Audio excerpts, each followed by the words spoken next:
बाढ़ के मलबे में कई वाहन फंसे हुए हैं। सेना मलबे में फंसे वाहनों को निकालने में जुटी है। तो बाढ़ और बारिश की वजह से हालात सामान्य होते नजर नहीं आ रहे हैं। अभी भी स्थितियां बहुत ज्यादा मुश्किल भरी हैं। बाढ़ के मलबे में कई वाहन फंसे हुए हैं। ये तस्वीरें किश्तवाड़ से आपको दिखा रहे हैं, जहां बाढ़ आई है नूस नाला में, और बारिश के बाद नूस नाला जिस तरह वहां पर बाढ़ आई, कई वाहन मलबे में फंसे हुए हैं। सेना मदद के लिए आगे आई है। मलबे में फंसे हुए वाहनों को निकालने में जवान जुटे हुए हैं। कुछ स्थानीय लोग, मकामी लोग भी सामने आए हैं। और यही वो किश्तवाड़ है जहां के चसोती में कुछ समय पहले त्रासदी हुई थी और मचैल माता की यात्रा के दौरान जो बादल फटा था, कई लोगों की जान चली गई थी। और अब इसी किश्तवाड़ के नूस नाला में ये बाढ़ आई है और यहाँ पर जो वाहन फंसे हुए हैं, जो लोग फंसे हुए हैं, उन्हें निकालने की कोशिश की जा रही है। सेना की मदद ली जा रही है। जवान और मकामी लोग एक साथ मिलकर यहाँ वाहन जो फंसे हुए नाले में उसे निकालने की कोशिश कर रहे हैं। किश्तवाड़ के नूस नाला की तस्वीरें आप देखिए। यहाँ पर भारी बारिश की वजह से पानी का सैलाब आया है, मलबा पानी के साथ बहता हुआ आया है, जिसकी वजह से मकामी लोगों को मशक्कत करनी पड़ रही है। बाढ़ और बारिश की वजह से हालात असामान्य हैं। जगह जगह खासतौर पर जो पहाड़ी इलाके हैं वहां पर बाढ़ और बारिश की वजह से लोगों को खासी दिक्कतों का सामना करना पड़ रहा है। सबसे ज्यादा असर आवाजाही पर पड़ा है, यानी कि सबसे ज्यादा असर रास्तों पर पड़ा है। छोटे रास्ते जो गांव को आपस में जोड़ते हैं और मुख्यालय से गांव को आपस में जोड़ते हैं, उन रास्तों पर सबसे ज्यादा मशक्कत मकामी लोगों को करनी पड़ रही है, क्योंकि जहां तहां लैंडस्लाइड का डर, बादल फटने का डर और नाले उफान पर हैं, जिसकी वजह से ये तस्वीरें सामने आई हैं जहां नूस नाला जिसमें बाढ़ आई और कई गाड़ियां इसमें फंस गई हैं। सेना की मदद ली जा रही है। सेना के जवान मौके पर डटे हुए हैं। ये किश्तवाड़ वही जिला है और ये किश्तवाड़ वही इलाका है जहां पर चसोती में मचैल माता की यात्रा चल रही थी और किस तरह वहां बादल फटा था। वो त्रासदी, वो तबाही हम सब ने देखी थी। 67 लोगों की जान चली गई थी। कई बच्चे, कई बुजुर्ग उससे प्रभावित हुए थे और अभी भी किश्तवाड़ से पद्दर जाने वाला रास्ता पूरी तरह से प्रभावित है। इस नाले में बाढ़ आई है और दोनों तरफ आप गाड़ियों की लंबी कतारें देख पा रहे हैं। फिरदौस का रुख करेंगे, ज्यादा जानकारियां देंगे हमें फिरदौस। जरा बताएं, मौके पर अभी क्या अपडेट है? कितने लोग फंसे हुए हैं? कितना वक्त लग सकता है जब यहाँ पर गाड़ियां वापस उनकी आवाजाही शुरू होगी?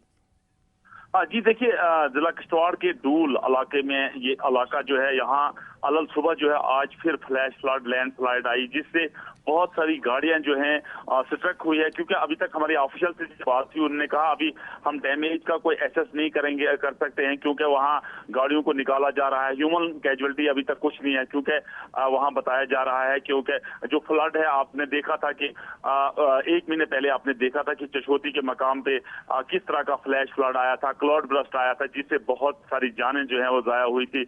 अब इंतजामिया जो किश्तवाड़ की है, उसमें डिप्टी कमिश्नर डोडा, डिप्टी कमिश्नर किश्तवाड़ हो या एसएसपी किश्तवाड़ हो, वो कोशिश कर रहे हैं वहां से जो गाड़ियां हैं उनको निकालने की। क्योंकि मैं आपको बताऊं, जो नदी नाले हैं, स्ट्रीम है, वो जिला डोडा के जितने भी इलाका जाते हैं, क्योंकि हिली बॉन्डेड एरिया है, माउंटेनियस इलाका है, यहाँ जो है फ्लैश फ्लड इतने ज्यादा अब आ रहे हैं कि आपने देखा कि 21 दिन के बाद यहाँ स्कूलों को भी खोलना पड़ा। एहतियाती तदबीर जो है इंतजामिया ने लिए थे, चाहे जिला इंतजामिया किश्तवाड़ हो, डोडा हो, आज 21 दिन के बाद स्कूलों को खोला गया है। लेकिन मैं आपको बताऊं, ये फ्लैश फ्लड जो है, ये इसमें जो गाड़ियां फंसी हुई हैं उनको निकालने की कोशिश की जा रही है। उसमें पूरा मॉनिटर कर रहा है इस बार डीसी किश्तवाड़ हो, एसएसपी किश्तवाड़ हो, वो उनकी टीमें जो है स्पॉट पे पहुंची हुई है और वहाँ जो भी लोग फंसे हुए हैं उनको रेस्क्यू किया जा रहा है। और जी बिल्कुल बिल्कुल फिरदौस, जो भी लोग फंसे हुए उनका रेस्क्यू जारी है।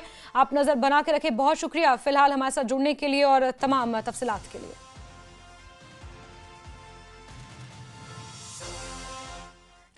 और रियासी से आपको खबर देते हैं, किश्तवाड़ के बाद रियासी के पौनी क्षेत्र में भी अचानक से बाढ़ का पानी घुस आया है, जिससे पूरे इलाके में अफरा तफरी मच गई है। ऊपरी इलाकों में भारी बारिश के बाद रियासी के जो निचले इलाके थे वहां भी बाढ़ का पानी घुस गया है। जानकारी मिलते ही पुलिस ने पौनी इलाके में मोर्चा संभाला और करीब 10 नागरिकों की जान बचाकर उन्हें सुरक्षित जगहों पर पहुंचाया है। रियासी से आपको ये तस्वीरें दिखा रहे हैं, देर रात की ये तस्वीरें, जहां अचानक किश्तवाड़ के बाद रियासी के पौनी क्षेत्र में ये बाढ़ का पानी आया है। इससे पहले किश्तवाड़ के हमने आपको तस्वीरें दिखाई, विजुअल्स दिखाए, जहां नाले में किस कदर पानी आया, कुछ वाहन फंस गए। तो यहां पर रियासी में भी अचानक से क्षेत्र में बाढ़ का पानी घुस गया है। पौनी इलाका है। राहुल कपूर का रुख करते हैं, हमारे सहयोगी रियासी से जुड़े हुए हैं। राहुल, जरा बताएंगे डिटेल्स इस खबर को लेकर, अभी क्या स्थिति है? जिन 10 लोगों को यहां से रेस्क्यू किया गया उन्हें कहां रखा गया है? जी देखिए, बिल्कुल रियासी जिले के पहाड़ी इलाकों में कल भी लगातार मूसलाधार बारिशों का सिलसिला जारी रहा और जिसके चलते कई सारे नदी नाले भी उफान पर आए और पहाड़ी से अचानक से मलबा जो उन लोगों के घरों में आने लगा जो लोग निचले इलाकों में रहते हैं। और यहाँ पर रात को करीब 2:30 बजे के करीब पुलिस की टीमें पहुंचती हैं और उन लोगों को रेस्क्यू कर जो वो सेफर लोकेशंस पर लेके जाया जाता है और किसी भी जान माल का नुकसान यहाँ पर अभी तक रिपोर्ट नहीं हुआ है। लेकिन जो लोग हैं उन्हें प्राइमरी स्कूल्स या पंचायत घरों में ही रखा जाता है, जो आमतौर पर इन दिनों जम्मू कश्मीर प्रशासन द्वारा किया जा रहा है। लेकिन ये इसमें गनीमत यही रही कि किसी भी व्यक्ति के कोई जान माल का नुकसान नहीं हुआ। लेकिन रात को अचानक पहाड़ियों से जो है वो मलबा आने लगा और जो छोटे नाले जो हमेशा सूखे रहते थे वहां पर अचानक पानी आने लगा और साथ में जो लोग रिहायशी यहाँ पर रहते हैं उन लोगों के घरों में ये मलबा आने लगा। और पुलिस की यहाँ पर दाद देनी होगी, पुलिस की टीमें रात को 2:30 बजे यहाँ पर पहुंची और सभी लोगों को रेस्क्यू यहाँ पर किया गया है। जी ठीक है, बहुत बहुत शुक्रिया हमारे साथ जुड़ने के लिए राहुल। यहाँ पर सभी लोगों को रेस्क्यू किया गया, यानी कि प्रशासन यहाँ पर नजर बनाए हुए है और हालातों पर काबू पाने की कोशिशें लगातार जारी हैं।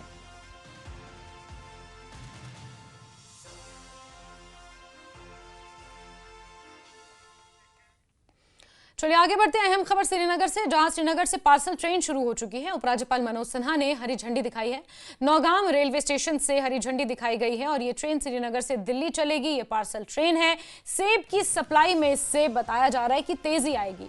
इस ट्रेन के शुरू होने से जम्मू कश्मीर के व्यापारियों में खुशी का माहौल भी है, क्योंकि पहले परिवहन या फिर सड़क खराब होने की वजह से माल की सप्लाई में जो देरी होती थी अब वो नहीं होगी।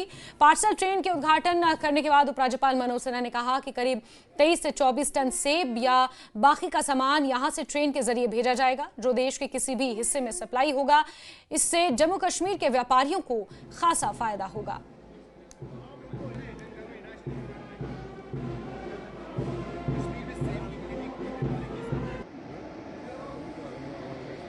मैं मानता हूं कि यहाँ आर्थिक उन्नयन में इस ट्रेन का बड़ा योगदान होगा।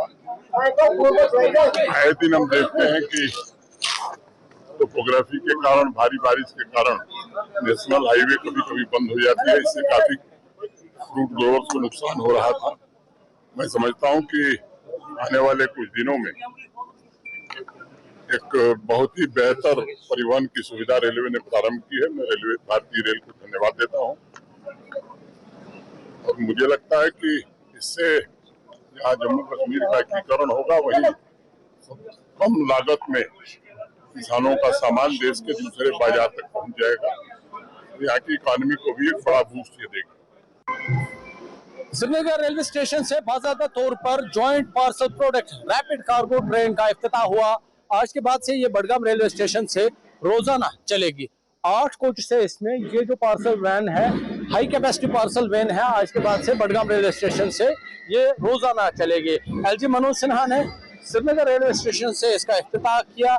ये ट्रेन बडगाम रेलवे स्टेशन से आदर्श नगर दिल्ली तक जाएगी। इस ट्रेन से यहाँ के जो ट्रेडर्स है, फ्रूट ग्रोवर्स है, उनको फायदा पहुंचने वाला है, क्योंकि इस ट्रेन में अभी जिस तरह से मैंने पहले कहा 8 कोचेस है और एक जो कोच है उसकी कैपेसिटी है 23 टन। एलजी मनोज सिन्हा यहाँ पर मौजूद है। थोड़ा सा कोशिश करेंगे हम जूम करने की भी, क्योंकि यहाँ पर तैयारियां की गई थी। एलजी मनोज सिन्हा ने यहाँ पर इस ट्रेन का बाकायदा तौर पर इफ्तिताह किया है, क्योंकि कश्मीरी ट्रेडर जो है या फ्रूट ग्रोवर्स है, उनको काफी वक्त से इसका इंतजार था कि कब ये ट्रेन चलेगी ताकि उनको सहूलत फराहम होगी। जिस तरह से आपको मालूम है कि श्रीनगर के बंद रहने से फ्रूट ग्रोवर्स, ट्रेडर काफी परेशान है, क्योंकि काफी सारा माल सड़कों में फंसा है। ऐसे में ये ट्रेन कहीं न कहीं उनके लिए राहत की सांस लेकर आई है, क्योंकि इस ट्रेन से वो अपना माल मुल्क की मुख्तलिफ मंडियों तक पहुंचा सकते हैं। ये ट्रेन हालांकि श्रीनगर रेलवे स्टेशन से आज इफ्तिताह हुई, लेकिन ये ट्रेन रोजाना की बुनियाद पर बडगाम रेलवे स्टेशन से चलेगी। न्यूज़ 18 के लिए श्रीनगर रेलवे स्टेशन से मैं आबिद हुसैन। चलिए आगे बढ़ते हैं। बड़ी खबर डोडा से है। डोडा के लोगों के लिए आज राहत की खबर यह है कि आज से डोडा में सभी स्कूल्स खुल गए हैं। धारा 163 हटने के बाद सभी स्कूल्स खुल गए हैं। सिर्फ कहारा और चिली पिंगल में धारा 163 लागू है। बीएनएस की धारा 163 जिसे हटा दिया गया। सिर्फ 2 इलाके ऐसे हैं जहां पर अभी भी ये धारा लागू है। पटियास को छोड़कर आज सभी स्कूल्स खोल दिए गए हैं। डोडा विधायक महराज मलिक की गिरफ्तारी के विरोध में लोगों ने यहां पर विरोध प्रदर्शन किया था, जिसके बाद डोडा में धारा 163 लागू कर दी गई थी। और आज डोडा के लोगों के लिए राहत भरी खबर यह है कि डोडा में सभी स्कूल्स आज से खोल दिए गए हैं। सेभटियास एक इलाका है जहां पर स्कूल्स बंद हैं। इसके अलावा धारा 163 भी हटा दी गई है। सिर्फ कहारा और चिल्ली पिंगल में धारा 163 लागू रहेगी। इसके अलावा डोडा ईस्ट के जितने भी इलाके हैं वहां से धारा 163 हटा दी गई है।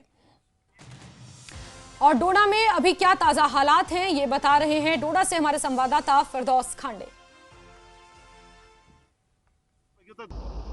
एमएलए डोडा ईस्ट महराज मलिक की गिरफ्तारी के बाद जिला डोडा के कैसे हालात रहे, यानी 9 तारीख को दफा 163 जो है नाफिज किया गया, उसके बाद की सूरत हाल यही रही कि प्रोटेस्टर्स जो है, मुजाहिरीन जो हैं, बहुत सारे हजारों की तादाद में सड़कों पे उतर आए, लेकिन फोर्सेस ने उनको रोकने के लिए जो है जगह जगह नाके लगाए। आप हमारे पीछे देख रहे हो किस तरह सिक्योरिटी के जवान जो हैं, जिसमें जम्मू कश्मीर पुलिस और आर्म्ड फोर्सेस के जवान यहाँ हैं, क्योंकि डोडा में बहुत सारी जगहों पे जो है 163 को जो है विड्रा कर दिया गया है, लेकिन 2 तहसील यानी तहसील चिली पिंगल और तहसील कारा में अभी भी 163 को नाफिज किया गया है, यानी 5 से ज्यादा लोगों को चलने की इजाजत नहीं है, मार्केट में रहने की इजाजत नहीं। और मैं आपको बताऊं, अगर स्कूल एजुकेशन की बात की जाए, स्कूल एजुकेशन 24 अगस्त को जो है स्कूल बंद किए गए, क्योंकि यहाँ फ्लैश फ्लड था, यहाँ रेनफॉल था, मड स्लाइड था, जिसकी वजह से एहतियाती तदबीर लेते हुए, प्रिकॉशनरी मेजर्स लेते हुए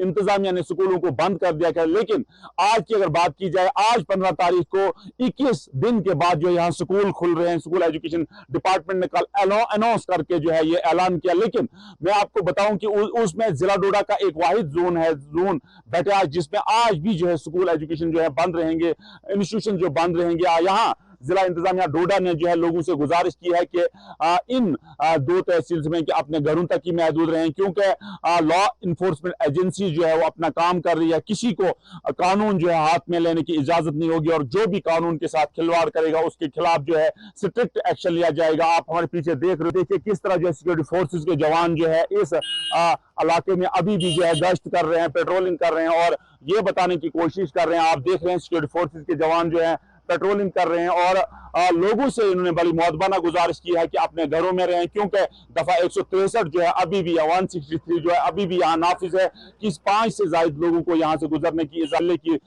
गिरफ्तारी के बाद, PSC स्लैप करने के बाद जो है यहाँ हालात जो है थोड़ा टेंस हुए थे, लेकिन अंडर कंट्रोल थे। आज भी बताया जा रहा है कि हालात जो है बिल्कुल नॉर्मल से, क्योंकि जब हमारी एडिशनल डिप्टी कमिश्नर डोडा अनिल कुमार ठाकुर से बात हुई, उनका कहना है जो अब आहिस्ता आहिस्ता यहाँ हालात जो है पटड़ी पे आ रहे हैं। नेटवर्क 18 के लिए फिरदौस खांडे, ग्राउंड जीरो डोडा से। और खबरें जारी हैं, वक्त एक छोटे से ब्रेक का।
चलिए आगे बढ़ते हैं और वक्फ कानून के लिए आज का दिन बड़ा है। वक्फ कानून संवैधानिक है या असंवैधानिक, सुप्रीम कोर्ट आज इस पर फैसला सुनाएगा।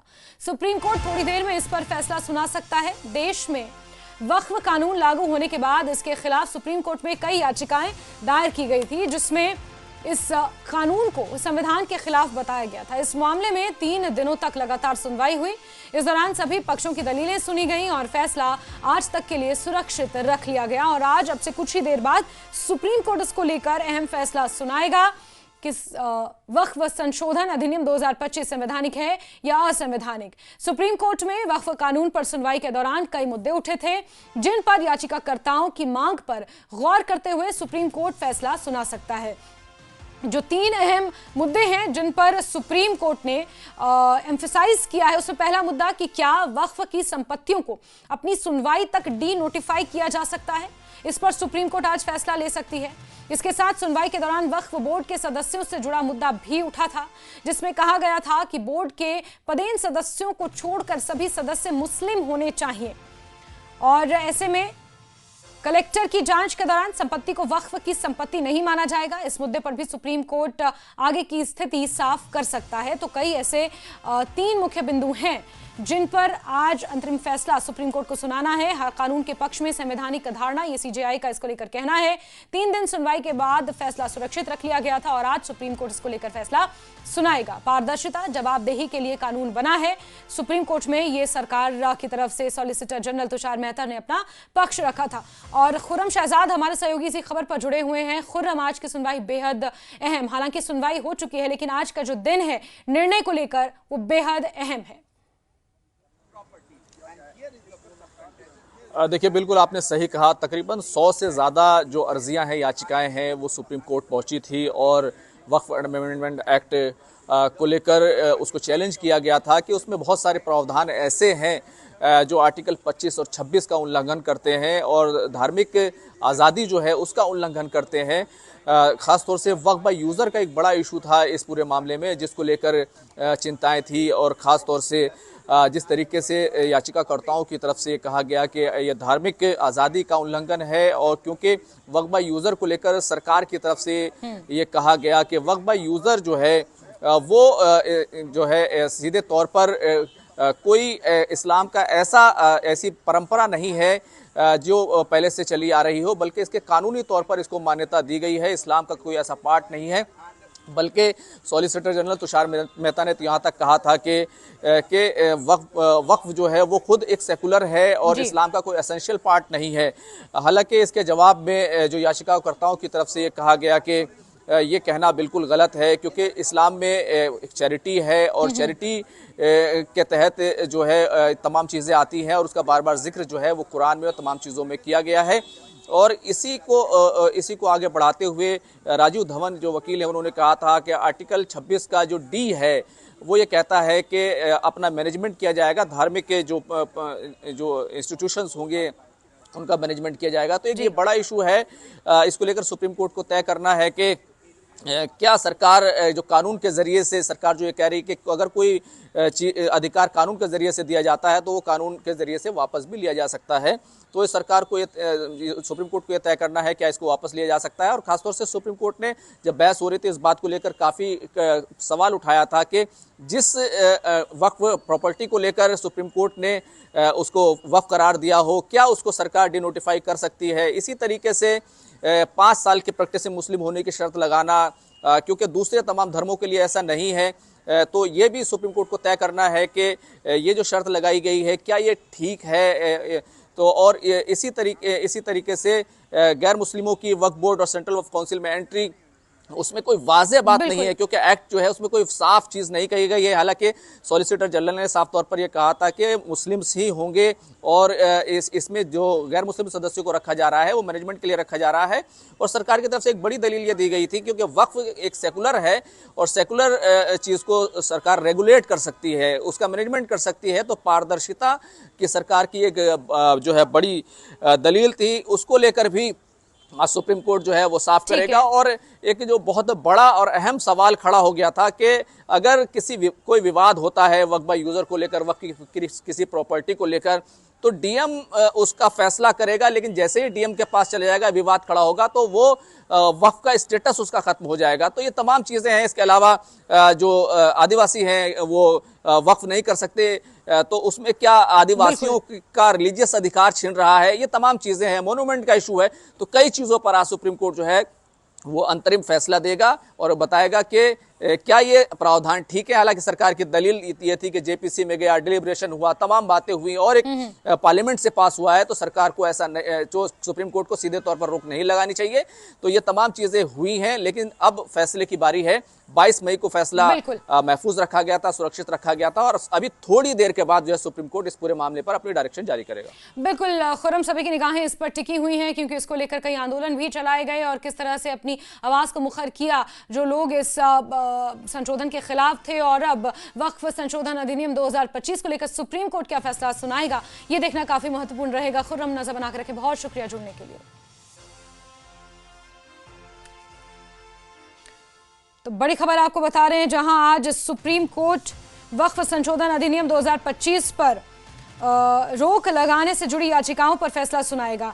सुप्रीम कोर्ट ने यह फैसला सुरक्षित रख लिया था, लेकिन अब इस पर फैसले की घड़ी है। आज सुप्रीम कोर्ट ये फैसला सुनाएगा। 100 से ज्यादा याचिकाएं लगाई गई थी, 3 दिन तक ये सुनवाई चली। इसके साथ ही कई तरह के आंदोलन चलाए गए और आज वक्फ संशोधन अधिनियम 2025 पर रोक लगाने से जुड़ी याचिकाओं पर आज फैसला सुनाया जाएगा।